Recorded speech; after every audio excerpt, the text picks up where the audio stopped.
Hello and welcome back to another Indian Scout Bobber video. So in my previous video I just posted, if you haven't seen it already, I fitted some Wonderkind foot pegs and a thermostat cover to my bike.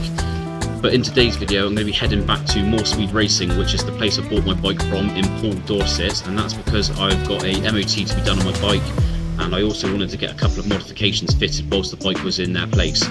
So the good news is I'm having that done. The bad news is the weather forecast for tomorrow is looking absolutely horrendous. It's supposed to be torrential rain and the temperatures are plummeting down to I think 2 degrees. So it's going to be a really cold ride there and dangerous ride. So hopefully I get there safely, and all I can do is see what I can capture whilst I get there. So I'm not going to put the GoPro on because it's just going to ruin all my gear, and it's probably not going to be much for you guys to see with all the rain going on the lenses, etc. So let's skip to More Speed Racing itself for tomorrow and see what tomorrow brings.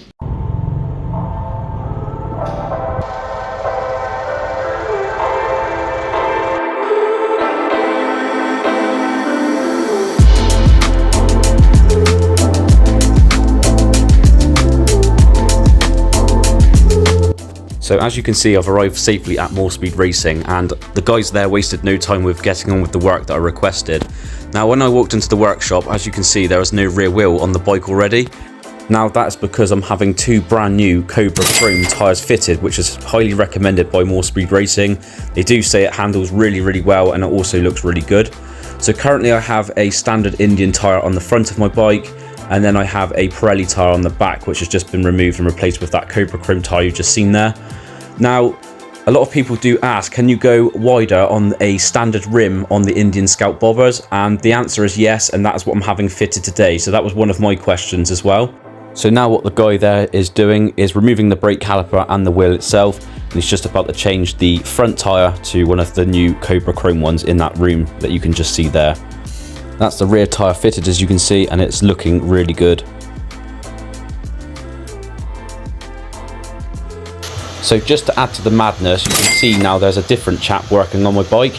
Now what he is doing is removing my Indian badges from the fuel tank, and I'm having some Indian Scout Bobber 20 replica graphics fitted in silver. So the guy here is just explaining how to get these badges off, because they can be a real pain.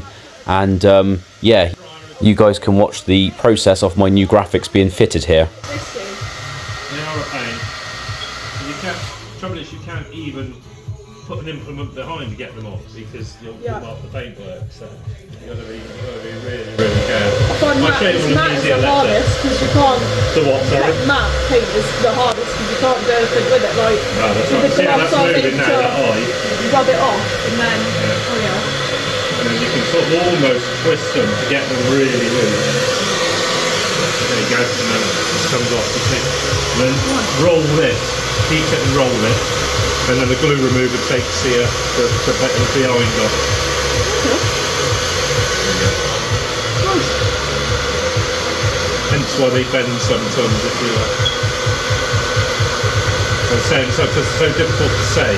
Is that one quite cool, that hairdryer then? No, it's quite warm. It's quite warm. Okay. No, hot air gun's too much. You'll scorch your paintwork with a hot air gun. Hairdryer, you can pretty much use it on full welly if you want to. It's a shame, we used to have our other hot air gun. You could turn the temperature like a lot. It was like 10 settings between hot and I just don't trust them. I see all this tape around here. I've had this for about 15 years, and it's the one that's got the temperature that I like using. You know, I've got 3 different ones in the van, but I always go for this one. Well, if it works, yeah, that's all that matters.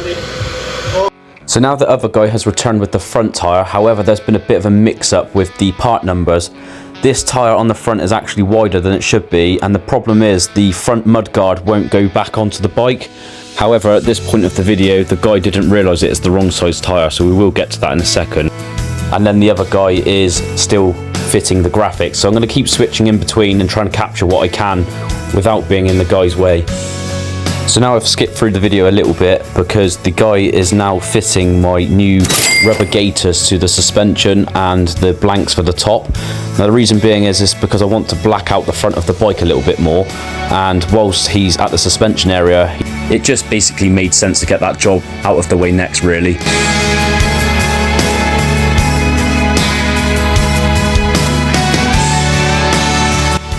So now the guy is back with the front tyre fitted to the front rim. He's just basically putting the bike back together on the front there, as you can see. I cannot wait to try out these tyres, to be honest. They do look really good, and from what I've read online, they apparently improved the handling massively on these bobbers. So yeah, there it is. It looks really smart. I love all the pattern on the tyres. They just look way better than the stock ones, in my opinion. So now there's the graphics removed from the other chap now. So it's just a plain fuel tank, and this is the new graphics that's going to be fitted, like I said, in silver.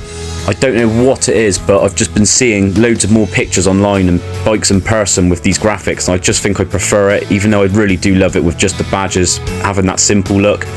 But yeah, I'm just going to try it out and see what I think.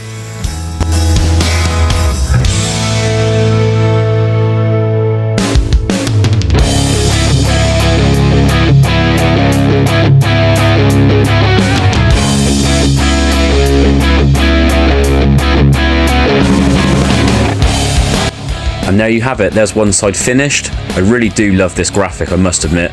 So now we're going to do the graphic to the other side of the bike. I thought I would just record it anyway, because you guys can see the bike from a different angle with the graphic being fitted basically. And it wasn't long after this point we found out the issue with the front tyre, which is building up pretty much in the next few minutes.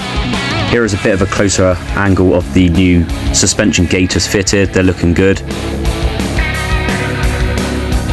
And now the other guy's just returned with the new front tyre, or should I say the correct tyre fitted to the front rim, and he's just assembling the front rim back to the bike.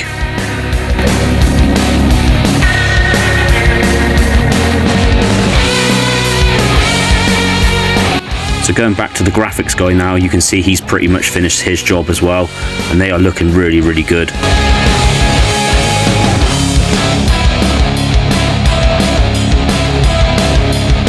So that's all of the modifications that are requested completed. I'm very happy with the results. The bike's looking awesome. Now I really wanted to get some GoPro footage for you guys and give you my honest opinion of the difference with the new tyres fitted. However, the weather was absolutely horrendous on the way home, and I was riding about an hour and 40 minutes home, so I couldn't do it.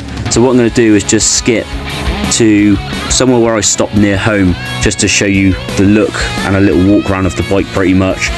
But yeah, you guys are going to see how dirty my bike was just from the ride back. But yeah, overall with today's video, I'm very happy with the modifications, and I've got some more coming up very soon, so keep an eye on the channel and don't forget to subscribe.